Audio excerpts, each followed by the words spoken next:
Om Sahanavavatu Sahanau Bhunaktu Sahaviryam Karavavahai Tejasvinavaditamastu Ma Vidvishavahai. Om Shanti Shanti Shanti.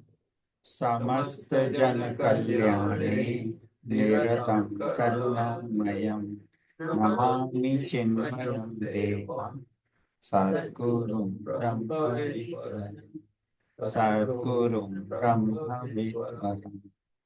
Om Parthaya Pratibodhitam Bhagavata Narayanena Swayam Vyasena Grathitam Purana Munina Madhye Mahabharatam Advaitaamritavarshini Bhagavati Ashtadashadhyayani Amba Tvamanusandadami Bhagavad Gita Bhavatveshini Yam Brahma Varunendra Rudra Marutaha Stunvanti Divyaistavai Vedai Sangha Pada Kramopanishadai Gayanti Yam Samagaha Dhyana Vasthita Tadgatena Manasa Pashyanti Yam Yoginaha Yasyantam na vidusura suragana Devaya tasmai namaha Devaya tasmai namaha Om Shri Ganeshaya namaha Om Shri Saraswati namaha Om Shri Guru Pyo namaha. So last week, with the parents, we talked about karma yoga, sarva dharman parityajya, give up all actions, and karmanya vadika raste ma phaleshu kadachan ma karma phala hetur bhuhu mate sangostva karmani. So do all actions, but do not worry about the result. While you are working, your focus should be on the present, on doing the action, not what I can get. And then Bhagavan said, Ma karma phala hetur bhuhu. Do not be a person who just works for desire. What can I get out of it? And do not just think about the goal, and do not worry about what I can get. And we'll talk a little more about that today also. Not what I can get, but what I can give, which is also our message for the children today. That true love is what can I give, not what I can get. And so today's shlokas will continue this topic of karma yoga. There are 3 or 4 more shlokas, 4 today and 1 next week. So Bhagwan realizes how important this path of karma is. And he, even though the whole 3rd chapter, the entire chapter is devoted to karma and karma yoga, but in the 2nd chapter, Bhagwan has briefly summarized all the main topics which he will be covering through the 18 chapters. So we will study a little bit more in detail today about what exactly is karma, what is karma yoga. And then second words we did last week, yogastha kuru karmani sangam tyaktva dhananjaya siddhya siddhyo samo bhutva samatvam yoga uchyate. So yoga, karma yoga is equanimity in action, and keep your mind always on this idea that I have to do not karma, but karma yoga, and without attachment, without I, my, I plus I want. and remain balanced in success and failure, because in life you will always not get what you want. Even your actions, you may not get the result you want, but remain equanimous and continue actions dedicated to the Lord. So today we will talk a little more about Karma Yoga. Bhagavan is giving us little more emphasis about it and some slight other aspects of Karma Yoga, which we will cover today. So chapter 2, number 49. If you don't have the book, you can even check on your phone. So chapter 2, shloka number 49. Durena hyavaram karma. Durena yavaram karma. Buddhi yoga dhananjaya. Buddhi yoga dhananjaya. Buddhav sharanam viccha. Buddhau sharanam viccha. Kripana phala hetavaha. Kripana pavahetava. Together. Durena hyavaram karma. Buddhi yoga dhananjaya. Buddhav sharanam viccha. Kripana phala hetavaha. So, durena hi yavaram. Durena hi avaram. Durena means by great extent. Avaram means inferior. So what is karma and what is buddhi yoga? So karma is greatly inferior to buddhi yoga. So here Bhagwan is giving a different term for karma yoga. He's calling it buddhi yoga. We thought buddhi is knowledge. How is that karma yoga? We'll discuss that. But he says karma is durena hi avaram. It is greatly inferior to karma yoga, O Dhananjaya, O Arjuna. And buddhau sharanam anviccha. Take refuge in buddhi, in knowledge. And kripana phala hetava. Those who are wanting fruit, a result alone, they are kripana. They are miserable, they are miserly. Very strong language Bhagavan is using for those who only work for I, me, and my, and what can I get? So Bhagavan says such people are miserable and they are miserly. Kripana has two meanings. So why he is calling it karma yoga as buddhi yoga? So Gurudev Swami Chinmayananda ji in his commentary says it very beautifully, that when we do actions just for I, me, and my, here, I think those who are new, the BMI chart, so body, mind, and intellect is me, and with the body, I perceive objects, with the mind, I feel emotions, with the intellect, I think thoughts, and V is vasanas, and Om is consciousness or God's presence. So when I do actions just for me, myself, and I, for the body, mind, intellect, the ego, the perceiver, feeler, and thinker, then that becomes karma. That is not karma yoga. You know, people say, oh, I work so many hours a day. Oh, hum to karma yogi hain. You know, people come and say, hum to karma yogi hain. Hum to 14 ghante kaam karte hain, 12. Swami Tejomayananji Guruji says, smugglers also work for 12, 14 hours. Wo bhi itna kaam. Bank robbers. So that is not karma yoga. It's not hours, but it's not the hours you spend, but what is the quality of the action that determines whether it's karma yoga or not. So an action just coming from the mind, okay, I feel like doing it, I do it, that is karma. But when the intellect gets involved and when it gets knowledge from consciousness from the Lord, then such action which are dedicated to the Lord, unselfish actions, without I, me, and my, without ego, those are called karma yoga. So that is the difference between karma and karma yoga. One is at the mind level and one is at the intellect level. Intellect guided by the divine knowledge.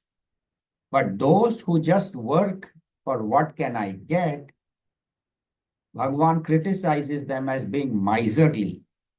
Why they are miserly and why are they miserable?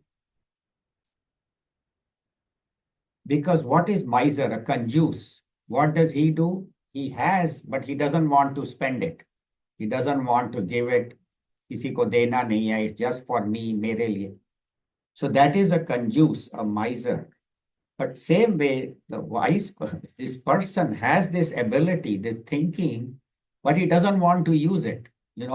Doesn't want to use his brain, doesn't want to use, even though Bhagwan again and again has told, all the gurus have told, his parents have told, but not thinking about it, not using it makes him miserable, because then when he's doing actions for himself, what will happen? It will create more vasanas.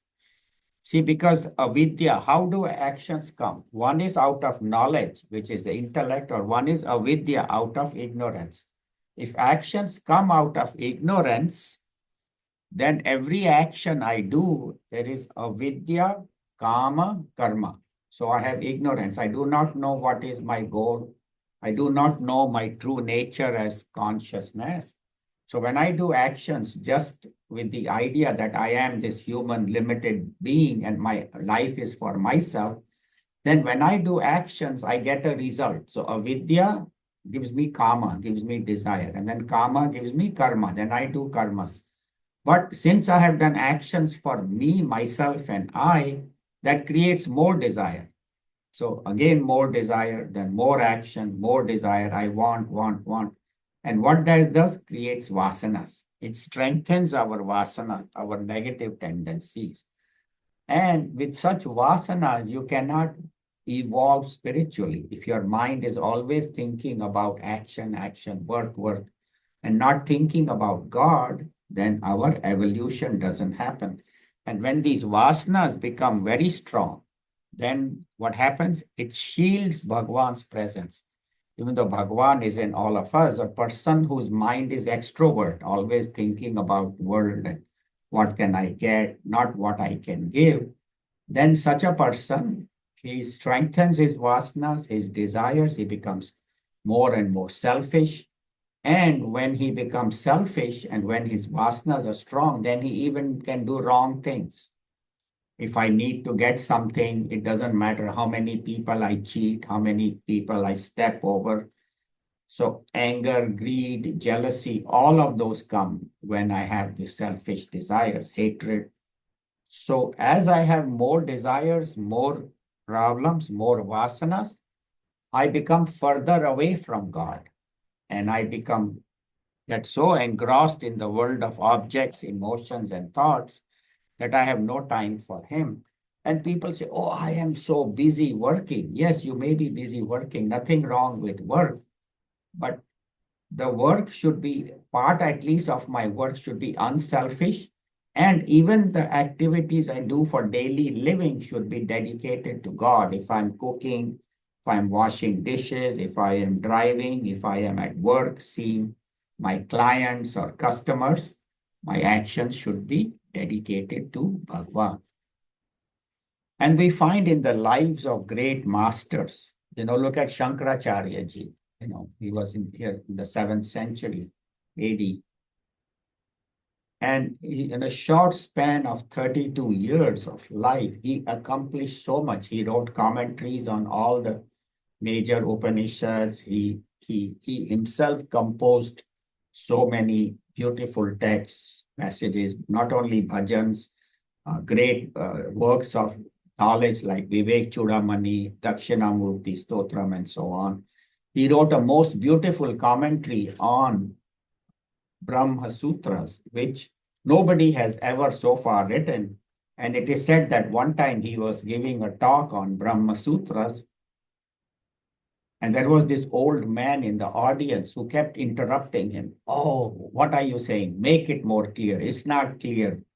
explain this further, and so everybody is like, who is this man? Keep disturbing the master, let him talk. No, he would keep. And Shankaracharya ji patiently would clarify, explain, never got perturbed.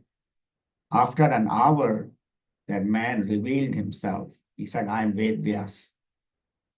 Thousands of years ago, I had composed these Brahma Sutras, and you are the first one I have seen who has done such a beautiful. So these masters, their actions are not only for the present, even more than 1,000 years afterwards. We are remembering Shankaracharya ji, Ved Vyas ji, more than 5,000 years ago. So these masters, because their actions were for the higher, and that is how we should be. So my action should not be on what can I get, but the people for whom I did the action, what did they get? If I'm, talking to people or doing things.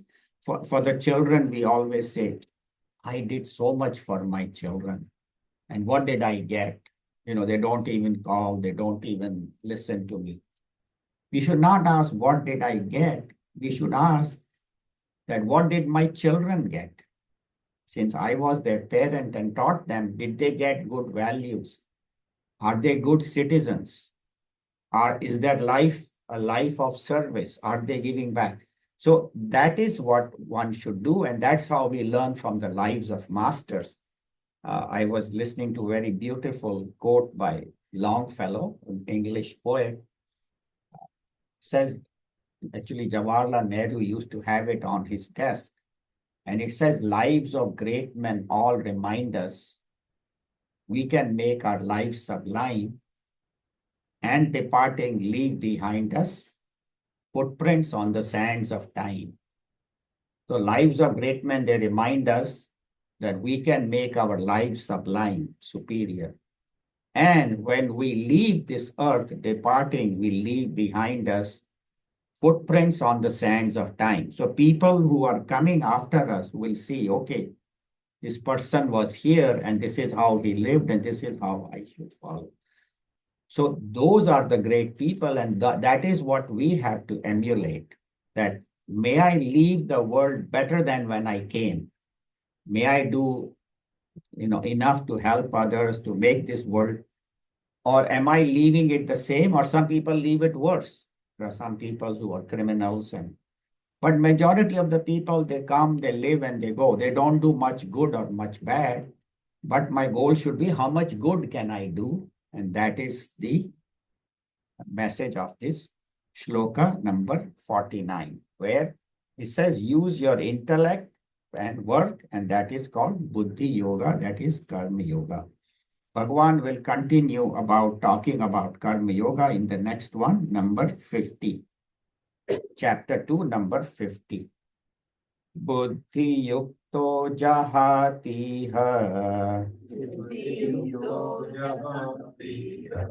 ube sukrite dushkrite tasmat yogaya yujyasva yoga karma kaushalam together.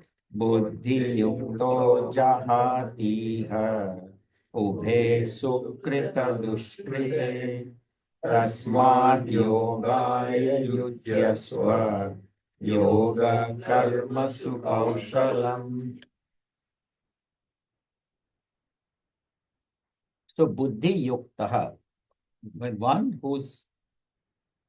is continuing from 49, whose actions are guided by his intellect, works guided by the right knowledge. Jahati iha, such a person gives up. Here, iha means in this world. Jahati gives up, ube, both. Sukrita, dushkrita, he gives up good and bad actions both. You say, wait a minute, I thought you said we should do good actions and not do bad actions. Does he give up both? Yes, he gives up both. That's what Bhagavan says. We'll try to understand.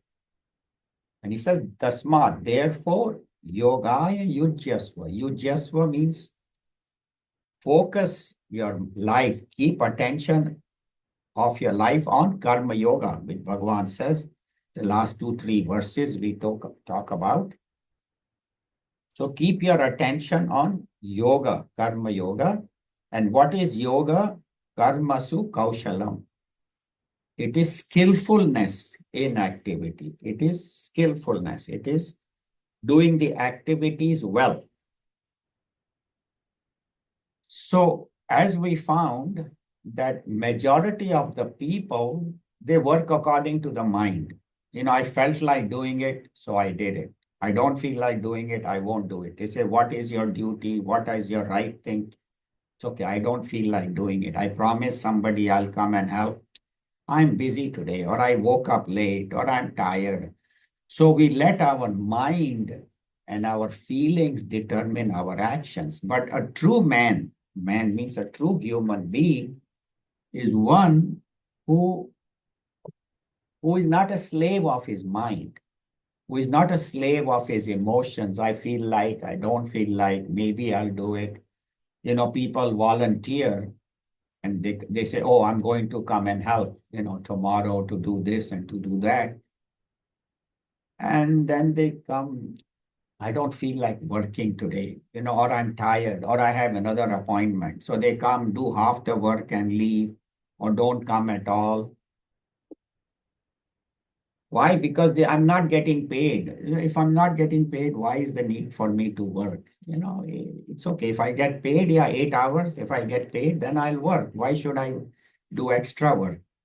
But volunteer means that I have committed to do this job. And it's not important what I get paid, but I have commitment and I should fulfill that. In fact, Gurudev in his commentary at one time in his talk, he said that sometimes volunteers come and work and leave. And after they leave, we have to spend an hour or two to fix what they have not done correctly. So either you don't take it up. If you take it up, do it 100%. And that should be in every action in life. या तो मैं करूंगा तो पूरी तरह करूंगा, नहीं तो नहीं करूंगा. But once I have decided, then my focus should be 100% on the action, not half-heartedly. ठीक है, हो गया तो it's okay. It's not important. So that's why he says, karmasu kaushalam. It should be done skillfully, efficiently. Whatever job I have, how am I doing it? And the pride should be in the work, not in what I can get. Gurudev, there's another beautiful story about him.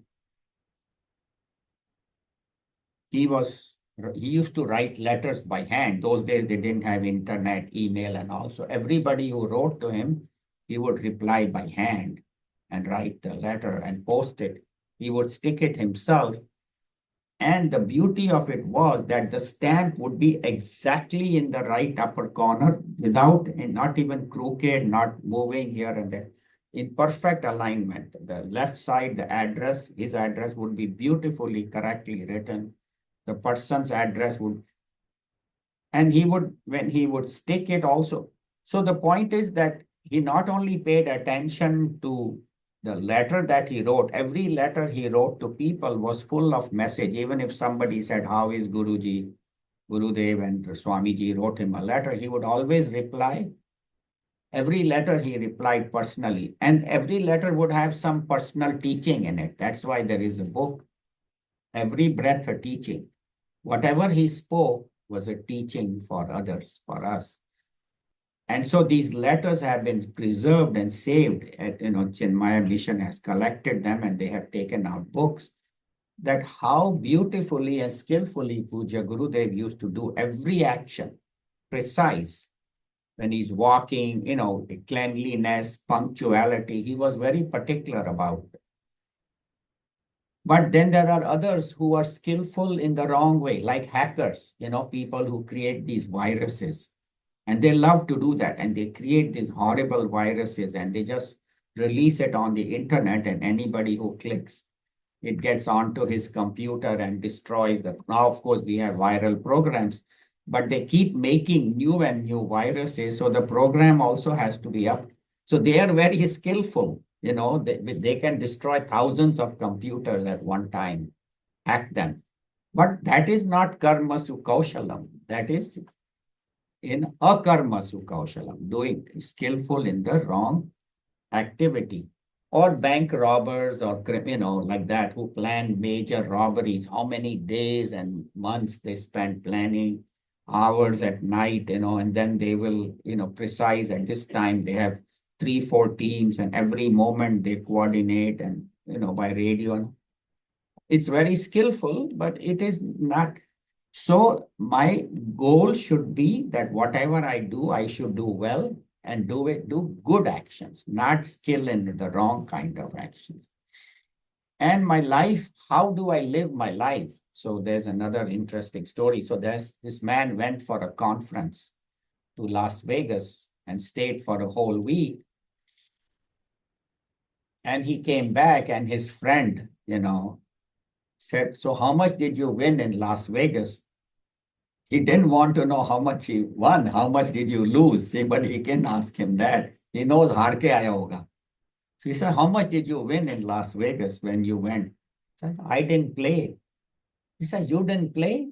You went for a whole week, you didn't play? He said, no, I didn't go to Las Vegas to play. I went for my conference of my company. So in the daytime, I would attend the conference. In the evening, after dinner, I would recapitulate what I have heard so that I can remember it to go home. And then also I would plan for next day what my schedule is, which of the different seminar sessions I'm going to attend. And then I would go to bed. He say, Are yaar, you went to 1 week and you didn't play.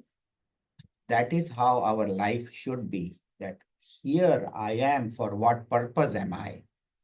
My purpose is God. My purpose is Om. My purpose is reaching enlightenment. Yes, I have to do my duties, take care of my family, but my main focus is the Lord. And so I should not get distracted. Like this person, he could have gone gambling and raat ko 12 baje, 1 baje tak he's playing and all. No, he didn't do that. He goes to bed on time, wakes up. He's not tempted. So same way in this world, there will be so many temptations. So I have come into this world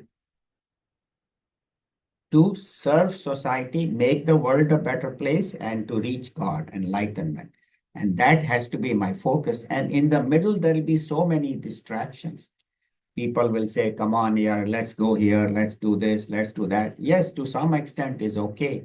But spending too much time in parties and this and that and, wasting time here and there. If I have extra time, let me pick up and read Bhagavad Gita. Instead of I have extra time, let me, spend more on the phone. Yeah, limited phone we all need. But we let our mind get so distracted. So that is what he says. Live your life as if you are here for that higher purpose and do not get your mind disturbed. And how should I work? As an instrument of God. If I'm doing God's work, God is working through me, then I go beyond good and bad actions both. Because you say, the instrument doesn't have like a flute, is being played by a flute player. The flute has no good or bad music. You don't tell the flute, oh, your music was bad, so we break the flute. Or the music was good, you praise the flute. No, you praise the singer, the musician playing the flute. He's the one. If he's playing, if the music is coming out bad, you blame the musician. If the music is good. So same way, I am at the flute in Bhagwan's hand. He is playing.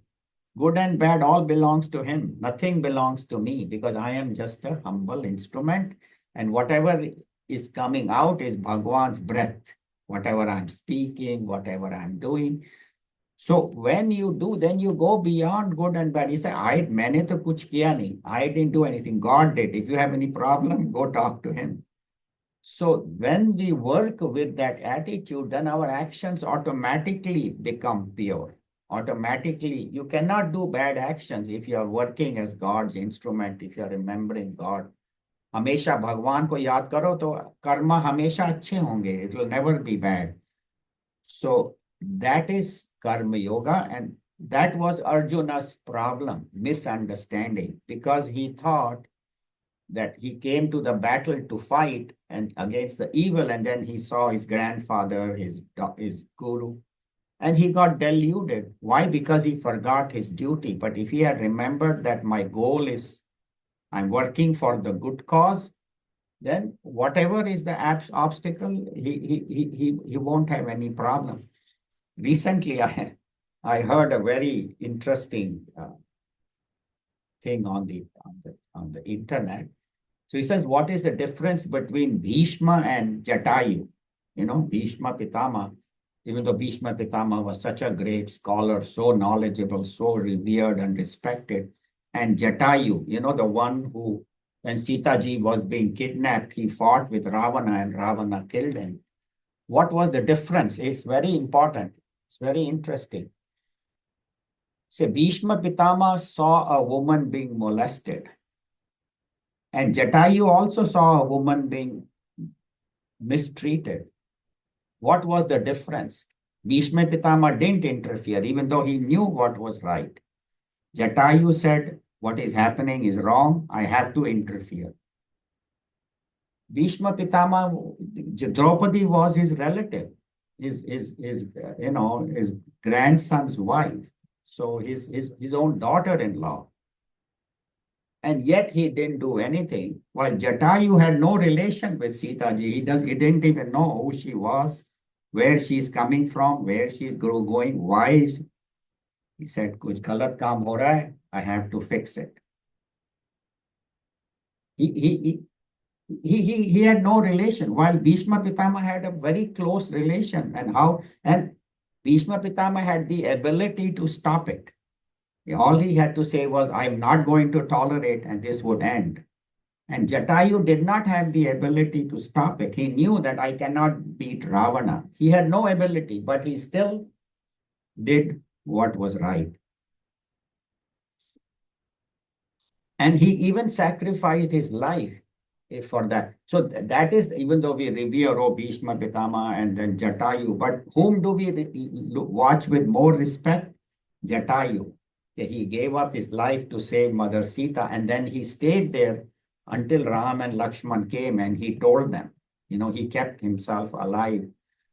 So look at that. So that is called Karma Yoga, where I don't even know the person. I don't know why, but if something wrong is happening, I should do that. It was such a eye-opener, because how people come up with these ideas. It's amazing how brilliant that mind should be to speak. So that is called Karma Yoga. And when we do actions just for myself, they bind us.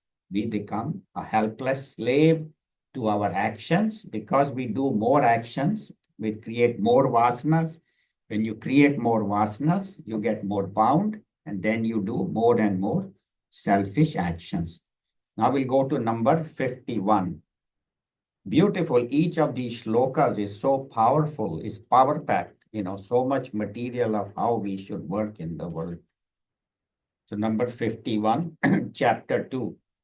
Karma jam buddhi yukta hi. Karma jam buddhi yukta hi. Phalam tyaktva manishinaha. Phalam tyaktva manishinaha. Janma bandha vinirmuktaha. Janma bandha vinirmuktaha. Padam gacchantya namayam. Padam gacchantya namayam. Karma jam buddhi yukta hi. Phalam tyaktva manishinaha. Janma bandha vinirmuktaha. Padam gacchantya namayam. So last shloka we had ended with Arjuna was bound, was misinformed, and that is bondage, where you are attached to actions and you are doing actions selfishly. So how to get free of this bondage? So Bhagavan will tell us in shloka number 51. Karma jam buddhi. So actions which are buddhi yukta, actions which are endowed with the right knowledge. Buddhi yukta, he means indeed. So actions with a person who has the right knowledge, and phalam tyaktva, and giving up the desire for the fruit, what can I get? And such a person, Bhagavan calls him Manishi. Manishi means a great wise person, contemplative. So Manishi is a very high praise. So Bhagavan praises such people to the highest level. He says those people who do actions guided by the intellect, giving up fruit. We have already talked about what is giving up fruit. Again, we can address that a little more. Then what happens to such a person? How does he get free? We talked about bondage. So Janma Bandha. So we are born because of bondage of vasanas. Because of my vasanas, I have taken birth, So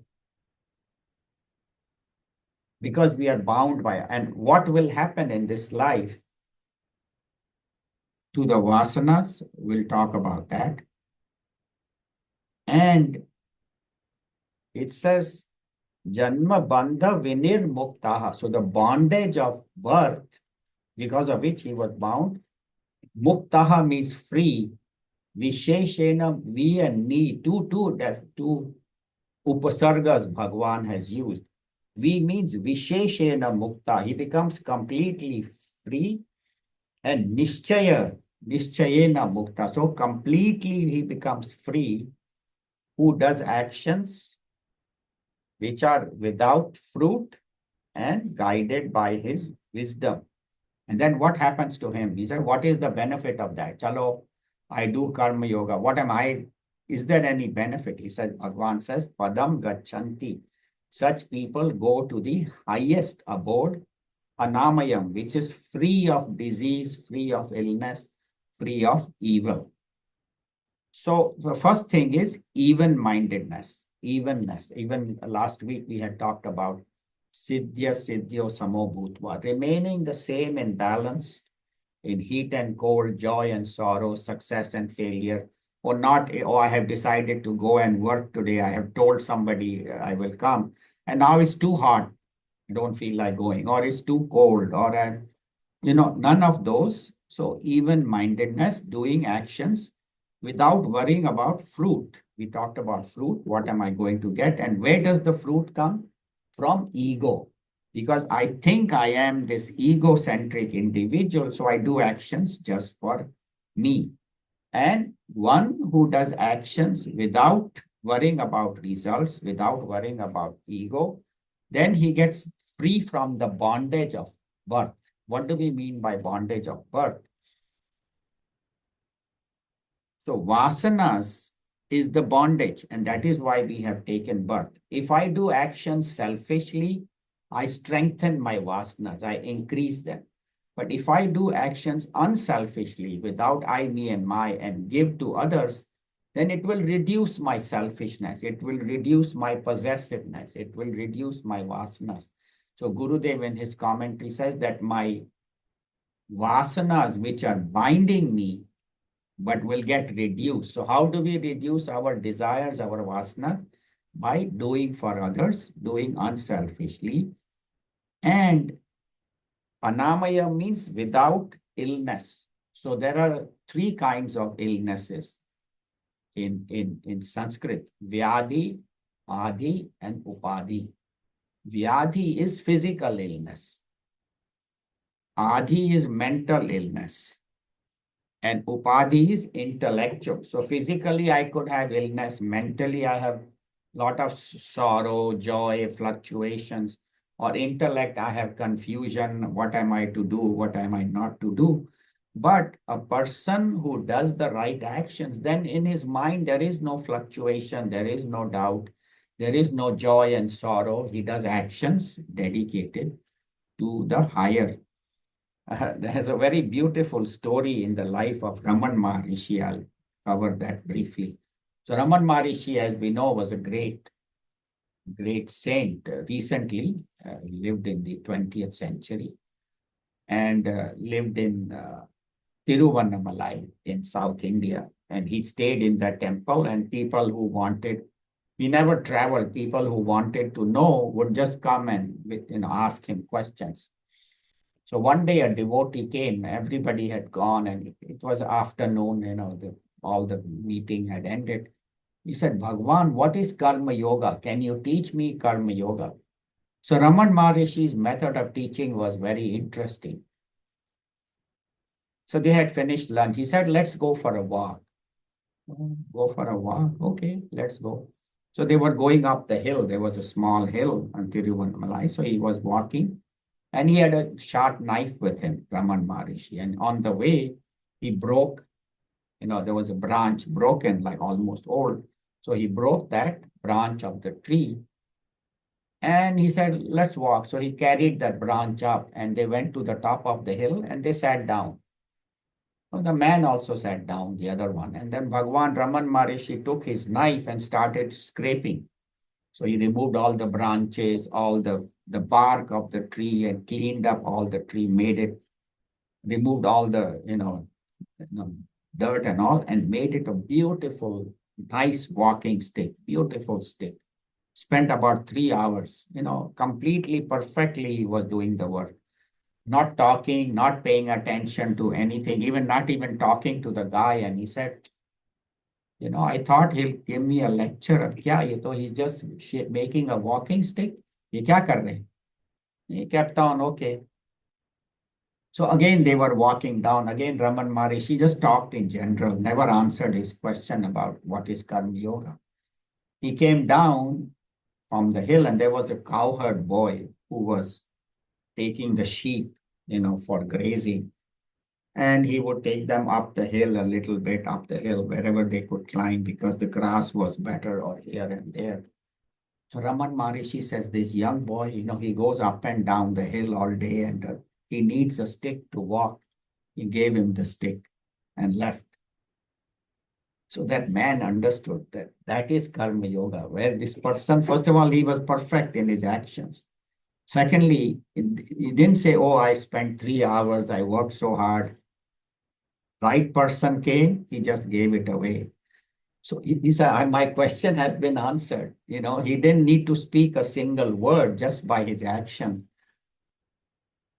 So that is Karma Yoga, where you don't help only people I know, but whoever comes in front of me, whatever action comes, to do the right action at the right time is Karma Yoga. The right action at the right time to the right person, to the one who needs it. Bhagwan says in the Bhagavad Gita also that even charity can be tamasic, rajasic, or sattvic. Tamasic charity is somebody is, this person is an alcoholic or a drug addict and you give him $20. He will go and drink. That is tamasic. Rajasic is you give money. So what am I going to get out of it? I give money to some politician. Now, after he wins, then when I need a contract, I will get the contract. That is Rajasic. And Sattvic is giving the right amount to the right person at the right time without regard of who he is or what I can get. So that is called Karma Yoga. And that's why they say the world is, people say, what is the world? World is not for my bhoga. People say, I'm here to enjoy, khao piyo. No. World is for yoga. Not for bhoga, but for yoga. Then he says he will reach the highest goal. How can he reach the highest goal? So they say Karma Yoga will give him purity of mind. And that's how he will reach. So let's do what is purity. Bhagwan has covered in the 52 shloka. Yada te moha kalilam. Yada te moha kalilam. Buddhirvyatita rishyati. Buddhirvyatita rishyati. Tada gantasi nirvedam. Tata gantasi nirvedam. Shrotavyasya shrutasya cha. Shrotavyasya shrutasya cha. Yada te moha kalilam. Buddhirvyatita rishyati. Yada gantasi nirvedam shrotavyasya shrutasya cha. Yada. So yada means when, and tada in the next line means then. So when te buddhi, that is in the second part, te buddhi moha kalilam, the mire of delusion. Mire means where you are like a quicksand. You are so caught up in the delusion, your buddhi is caught up. But if that buddhi vyatitarishyati, if it goes beyond this quicksand of delusion, this ignorance, then what will happen to you? Bhagavan says, tada, then gantasi nirvedam, then you will attain complete detachment. Shrotavyasya shrutasya cha. Shrotavyasya means what you are still to hear, and shrutasya, and what you have heard, you will get complete detachment. So when your body goes beyond this web of delusion, then you will get complete detachment from what you have heard and what you are about to hear. So it sounds very confusing. So let's see how Mahatmas explain it. So what is purity of mind? Purity of mind is that a mind which is free from wants, free from desires, free from vasanas and actions dedicated to the higher, and free of anger, greed, jealousy, hatred, kama, krodh, mad, moh, lobha, matsarya, all those negativities. A mind which is free is said to be a free mind. Now, how will the free mind help us? He says, Karma Yoga will not give me enlightenment, will not give me the highest goal. But when my mind is pure, free from selfishness, negativity, when it's not disturbed, when it's not agitated, then only a calm mind can get the highest knowledge. See, the knowledge of the Bhagavad Gita, which Puja Gurudev has given us, and these teachings are very subtle. So it can only come if my mind is quiet and relaxed. If while it's happening, I'm thinking about thousand other things, or I'm angry, or I'm disturbed, then the knowledge will not sink. So we may go to a teacher and listen again and again and again. That's why Bhagavan repeats this message again and again. But if my mind is not ready, then I will not get the knowledge. And without the knowledge, you cannot progress. So the purity will take you to the highest goal. Karma Yoga will not give you the highest goal, but will prepare your mind for knowledge. And then with that knowledge, we can progress. And what is this delusion? Delusion, as we know, it is the idea that I am this limited ego. And the scriptures say you are Om, you are that consciousness, you are that Brahman, that supreme reality appearing in this body. So never forget that God is in me. That is who I really am. I am divinity. Not that I am God, but God is functioning in me. So never forget that, and never think yourself to be a helpless, hopeless, ordinary individual. मेरे से क्या होगा, मैं क्या कर सकता हूँ? No, I can do, as long as God is working through me, I can do anything. So that is delusion. And what is Maya? Gurudev in his commentary says Maya has two aspects. One is Avarana Shakti and Vikshepa Shakti. Avarana Shakti means veiling, and Vikshep means projection. So I don't know that I am divine. I think myself to be this ordinary individual. Not only I am divine, but the whole world is divine. Everything is that Bhagwan. My Bhagwan is there in everything. I don't see that. And on top of this, my Bhagwan, I project this name and form. Oh, he's my friend, she is my enemy, I like, I don't like, I want this, I don't want. I, me, and my, you, yours, and all that. I and my, you and yours. So all that, so that is Maya, that when I don't see God everywhere, I see differences. I see the variety, just as in the rope and the snake. When I don't see the rope in the darkness, but I see a little something wavy, I think there is a snake. I project a snake. because I don't see the rope. So same way, not seeing God, I project all the differences of name and form. That is delusion, that is Maya. And what I have heard or what is to be heard means all my sense experiences. Whatever I have heard in the past and whatever I'm going to hear, whatever I have seen, what am I going to see, what I have experienced, so we get so caught in these things that I have seen or heard, but one whose mind is focused, then things do not bind him, things do not bother him. So whatever has happened in the past, he doesn't worry about.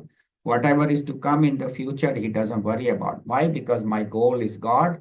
And for him, that is the most important. And people say, I don't think I am bound, but they give an example. Say there is a family, father, mother, and daughter. Now they go to the shopping mall, all three of them. Daughter is about 8 or 9 years old. So as they are passing, there is a toy store. So she said, "Oh, I want to go to the toy store. Can I go look around, mom? And oh, there are some new toys. Looks so beautiful." Mom says, "Go," but she has no fascination for toys, and father also. They say, "Look at this child. Kya hai? She's so caught up in these toys." Then they go further and there comes a sari store. And the wife says, "I see some beautiful fashions. Can I go look?" He said, "Yeah, go look. I have no interest in saris and clothes." Then he walks a little further. There's an electronic store. Oh, there is a new model of iPhone. He says he just bought one last year. Nay, but maybe there are some new. So each one gets attracted to something. It is like something or the other is our hooking point. So one has to be very careful. Do not get so attached in the world that you forget your goal. And only when you do actions dedicated to Bhagwan, you can go beyond the bondages of the world. Otherwise, punarapi jananam, punarapi maranam, punarapi janani, jatre shainam. Again and again, I have taken this birth, again I will die, give up the body, then come back in another body, in another mother's womb, and then stay there for 9 months, and then continue my life's journey on and on and on. And how long are we going to do that? How many births? They say we have gone to 84 lakh yoni, 8.4 million births to come to human. Now stop it. Up to chutti karo. Now get out of this. And the only way to do that is by knowledge. So by karma yoga, bhakti, service, and right knowledge. And I am done with this. That's not my goal in life. I do not want to be like the millions of people. I have heard Bhagavad Gita. I have studied this knowledge from Bhagwan and from Puja Gurudev himself. So let me get out of this cycle of birth and death. How many lives am I going to do it? And such a person gets vairagya, gets detachment from this world of bondages, from this world of, and knows what is my purpose in life. So very briefly, everybody knows the story of Sugriv, but briefly I'll mention it that Sugriv had told Bhagwan that if you help me to get my kingdom, I will help you to find Sitaji. I will send my monkeys. So Bhagwan helps him, kills Wali. Wali was doing wrong things anyway. So, and then Sugriv becomes the king, and it was heavy rains and in those monsoons were going on. So Bhagwan says, it's okay. In monsoons, the monkeys cannot go finding Sitaji. So it's okay, and so let's rest, he tells Lakshman. 2-3 months, they just relax and enjoy the rain. And Sugriv, of course, he has been in the mountain and suffering, alone. Now he has his wife and he has the palace and all the comforts and joys.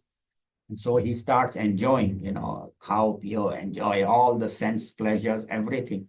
And months pass by, rainy season is over, and he still doesn't have time to think about Bhagwan, that I had made this promise. It is because of Bhagwan I had all these joys. He forgets. Then Bhagwan tells Lakshman, he says, look, go and tell him that he had promised me, but he is not keeping the promise. And also tell him, I still have the arrow with which I killed Bali. I still have that arrow with me. So tell them not to forget. So Lakshman goes and no, not Lakshman, Hanumanji actually goes. Hanumanji tells him, Are Murk, oh fool, you had made this promise to Bhagwan and now you have forgotten.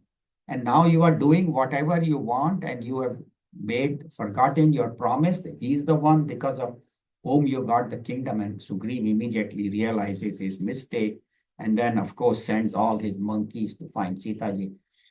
So same way, you and I are like Sugriv. We come into this world and whatever we have is given to us by Bhagwan. What did I come with? Nothing. As a baby, and my life, my body, my mind, my intellect, my wealth, my house, my car, everything is a gift from Bhagwan. But we forget. We had promised Bhagwan that when I go on this earth, actually there is a famous teacher who talks about.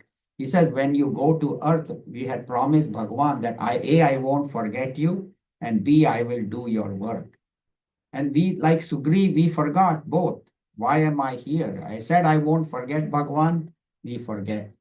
And secondly, I'll do your work, we don't do, we forget. And Hanumanji is like satsang. When we listen to Bhagavad Gita, when we listen to this knowledge from Puja Gurudev and Bhagwan himself, then that is like satsang that reminds us, oh Murk, तू आया किस लिए है? तो you came here to do God's work. भगवान का काम करने आया है. भूलना मत अपनी ड्यूटी, अपना responsibilities मत भूलना. Do what is your duty and do what is right. So let us not be like Sugriv. Let us be like Hanumanji, whose whole life was spent in helping God and doing his work. And so that is what we should be. That is how a jiva is. How are we to live our life? And through this right knowledge, when we have got this knowledge, just as Sugriv then understood, and then the rest of the Ramayana, 100% he followed what Bhagavan had told him. So same way, once we have got this knowledge, let us live according to this knowledge. Let us live spiritually, make our life pure, and make our life dedicated to God, devoted to God. And let us not forget what is the purpose for which I came upon this earth. They say the only purpose of human birth is enlightenment. That is the only goal. That is the only purpose. Nothing else matters. Yes, I have to take care of my family, wealth, children, and all, but that should be secondary. Who am I? I am that supreme reality, and that is my purpose. That is my goal, to know God, to reach God, and become one with God. And that's why this satsang, this knowledge of Bhagavad Gita, helps us. So today we saw how karma yoga is action guided by intellect, not by the mind. I should do my action skillfully, without ego, do my best, but do not be attached to the result, and let my mind be pure, and let me not get attached to wrong things. And may this knowledge help me to grow spiritually. And so we'll end here. Very, very beautiful shlokas, have a lot of message in them. But we'll end here. We have about 10 minutes. If anybody has any questions, comments, please feel free. Yes. The last one is very, very nice. The whole thing is nice regarding the Sugriv and Right. The story about like everybody are in the journey of life. Yes. At different phases of life. Right. So theoretically, I do understand, but sometimes I get fallen apart in this world. Right. We live in so-called Kali Yuga and so-called, so many times, I have to be mindful about my own things. Sometimes I don't understand, like in sense, I don't know what it is, a delusion or whatever it is. Right. Right. I fall apart, then I come back, and then, so naturally, for a subconscious to perform all the time Mhm. and not get to fall apart. Yes, One thing you mentioned is the satsang part, yes, right? So regularly do I have to do certain things so that I am mindful about my own thought process and actions? Because intellectually and my thinking, Right, I do understand all right. this. But action wise, right, suddenly how do I live? Attached to detached, but still that is Right. very much right. at all points of time. True. Is it like a process? Yeah, that's a very good question. So what happens? Why do we get fallen back, as you said, even though I understand? Because my ignorance is not only of this life, it is of multiple lifetimes, 8.4 million births. And over the lifetimes, I have accumulated ignorance, I have accumulated vasanas. So one listening or two listening may not be enough. And that's why Bhagwan again and again in the Bhagavad Gita will repeat the important messages. So repeated satsang, as you said, daily satsang. Satsang means daily reading the books. We have very beautiful commentary by Swami Chinmayananda, all the 18 chapters, and some of them have these books. So, yeah, you can show the book. These are 18 chapters. Each volume has one chapter. So have these 18 chapters and read them every day. Whatever we discussed today, go back and read it or read it ahead of time and then go ahead. And so all the 18 chapters by reading, that is satsang. One is satsang, if we come on Sunday to listen, but throughout the week, every evening, I should spend some time in reading the Bhagavad Gita. So repeated listening will, right now, my vasanas are all negative, but repeated listening will increase my positive vasanas, my spiritual vasanas, and ultimately that will take me. So they say from tamas, you rise to rajas, then to sattva. And when I abide in sattva, then only I can go to the highest.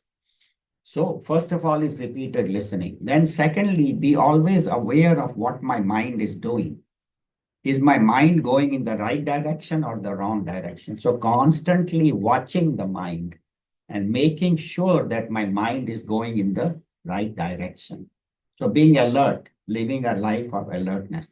Thirdly, if I have fallen from that path, then I should recapitulate. Why did I go away from it?